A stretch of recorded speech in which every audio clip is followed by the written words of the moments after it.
అందరికీ నమస్కారం. అహ్మదాబాద్ నుంచి మాట్లాడుతూ ఉన్నాను. ఇక్కడికి వచ్చిన ధ్యాస అంతా ప్రవీణ్ పగడాల కేసు ఏమైంది అన్నదే చాలా తొలిసేస్తున్న విషయం. కారణం ఏంటంటే అది కంప్లీట్గా అది హత్య అన్నది చాలా క్లియర్గా మనకి ఎస్టాబ్లిష్ అవుతుంది రోజు రోజు. ఎందుకంటే పోస్ట్ మార్టం రిపోర్ట్ 3వ రోజు ఇస్తా అన్నారు. కానీ నిన్న ఈయన ఎస్పీ ప్రెస్ మీట్ పెట్టి ఇంకా పోస్ట్ మార్టం రిపోర్ట్ లేట్ అవుతుందని చెప్పేసి చెప్తా ఉన్నారు. 3 రోజుల్లో ఇవ్వాల్సిన పోస్ట్ మార్టం రిపోర్టు 2 వారాలు అయింది, 20 రోజులైంది, ఇప్పటి వరకు కూడా ఇవ్వని పరిస్థితి. దీన్ని మనం ఏ విధంగా చూడాలి? ఒక యాక్సిడెంట్ కేసుకి ఇన్ని రోజులు ఇన్వెస్టిగేషన్ చేస్తారా ఎవరన్నా? పోలీస్ డిపార్ట్మెంట్ చేయరు. ఎందుకు చేయరు? ఇమీడియట్గా యాక్సిడెంట్ అంటే తెలిసిపోతుంది కాబట్టి చేయరు. హత్య మీదే ఇన్వెస్టిగేషన్ చేస్తున్నారు, ముద్దాయిల్ని పట్టుకుంటారు అన్న ఒక కాన్ఫిడెన్స్తో సమాజం అంతా ఉంది మీ మీద, పోలీస్ డిపార్ట్మెంట్ మీద. మీరు ఈ పరిస్థితుల్లో మీరు మీ డ్యూటీలు చాలా సిన్సియర్గా చేయాల్సిన బాధ్యత. ప్రభుత్వం యొక్క ఆదేశాలను కూడా లెక్క చేయకుండా ప్రవర్తించాల్సిన బాధ్యత పోలీస్ ఇన్వెస్టిగేషన్ ఆఫీసర్లపైన ఉంది. ఏమాత్రం ఇది చేసి మీరు తప్పు చేస్తే మటుకు చాలా చాలా ప్రమాదంలోకి రాష్ట్రాన్ని తీసుకుని వెళ్ళిపోతారు. కారణం ఏంటంటే ఇది హత్యని మొత్తం సమాజం నమ్ముతుంది, రాష్ట్ర ప్రజలందరూ నమ్ముతున్నారు. ఒక పక్కన అనుమానాస్పద రీతిలో గాయాలు ఉన్నాయి, ఇంజరీస్ చాలా కాన్స్పిరసీ ఇంజరీస్ ఉన్నాయి. అంటే 17 ఇంజరీస్ బాడీ మీద ఉన్నాయి. బాడీ మీద మేము చూసినప్పుడు తల మీద కూడా కొట్టారు. హెల్మెట్ ఉండగా నడినెత్తి మీద ఎలా కొట్టగలరు, ముఖం మీద ఎలా కొట్టగలరు?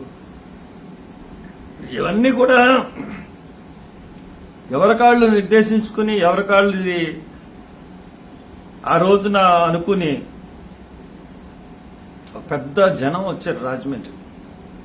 ఆ రోజున బాడీని తీసుకెళ్లినప్పుడు 50 నుంచి 60 వేల మంది ప్రజలు వచ్చారంటే అదే హత్య అని పూర్తిగా నమ్మారు కాబట్టి వచ్చారు. ఈ ప్రజల యొక్క ఉద్దేశం అన్నది ఎప్పుడు నిజం అవుతుంది తప్పితే నిజం కాకుండా పోదు. ఇది ఎట్టి పరిస్థితుల్లోనూ ఇది హత్య ప్రకారమే ఇది చూడబడాలి. పైగా ఈ దర్యాప్తులో భాగంగా ప్రవీణ్ పగడాల ఇంట్లో ఉన్నటువంటి హార్డ్ డిస్క్ పట్టుకెళ్ళిపోయారు. అంతేకాకుండా బ్యాంక్ అకౌంట్ సీజ్ చేశారు. మరి అన్ని అన్అఫీషియల్ గా తెలుస్తున్న విషయాలు ఏంటంటే ఆయన అకౌంట్స్ లోంచి 6 కోట్లు సీజ్ అయిందని ఆ రోజున ఆయన హైదరాబాద్ నుంచి బయలుదేరిన తర్వాత 6 కోట్లు ట్రాన్సాక్షన్ జరిగిందని కూడా చెప్తున్నారు. How far it is true మనకు తెలియదు, కానీ బ్యాంక్ అకౌంట్స్ సీజ్ చేశారు. ఇది మరి బ్యాంక్ అకౌంట్స్ ఎందుకు సీజ్ చేస్తారు? డబ్బులు ట్రాన్సాక్షన్ అన్న అవ్వాలి, అయితే ఎక్కడి నుంచి అన్న డబ్బులు విపరీతంగా వచ్చి ఉండాలి. 2 కాదు. పైగా అతను income tax payee last year 98 lakhs కట్టారని నాకు తెలిసింది. ఇటువంటి పరిస్థితుల్లో కుటుంబాన్ని కూడా ఇవన్నీ చేసేటప్పటికి కుటుంబం భయపడిపోయే పరిస్థితి వస్తుంది. కాబట్టి కుటుంబం ఏమీ మాట్లాడలేదు, మనమే మాట్లాడాలి. కాబట్టి ఇది నేను పోలీస్ డిపార్ట్మెంట్ని కోరుతా ఉన్నాను. ఇప్పుడు డాక్టర్లు కానీ పోలీస్ శాఖలోని చాలా పెద్ద పెద్ద ఆఫీసర్లు కానీ చాలా మంది నాతో మాట్లాడతారు. ఎందుకంటే ఎక్స్-ఎంపీని కాబట్టి మీరు వెళ్తున్న రైట్ ఖచ్చితంగా ప్రవీణ్ని హత్య చేసి చంపేశారు. దాంట్లో ఎటువంటి డోకా అవసరం లేదు. హర్ష కుమార్ గారు, మీరు కరెక్ట్గా వెళ్తున్నారు. అది హత్యని ఎప్పటికైనా తేల్చాల్సిందే, తేల్చి తీరుతుంది. ఒకవేళ ప్రభుత్వం బాగా ఒత్తిడి తెచ్చి ఇది హత్య కాదనుకుని కానీ చెప్పిందంటే అది ఖచ్చితంగా అబద్ధం అవుతుంది. ఇది యాక్సిడెంట్ కానే కాదు, హత్య చేస్తే తీసుకొచ్చి అక్కడ పడేశారు అన్నది స్పష్టంగా కనబడతా ఉంది. కాబట్టి పోలీస్ డిపార్ట్మెంట్ని నేను కోరుతున్నదంటే ఇమీడియట్ గా మీరు హత్యని డిక్లేర్ చేసి దోషుల్ని ఎవరిని పట్టుకున్నారు, ఇప్పుడు వరకు ఎవరన్నా పట్టుకున్నారా లేదా, మీ అనుమానంలో ఎవరున్నారు, ఇవన్నీ కూడా ఇమీడియట్ గా బయట పెట్టాల్సిందిగా కోరుతా ఉన్నాను. నమస్కారం.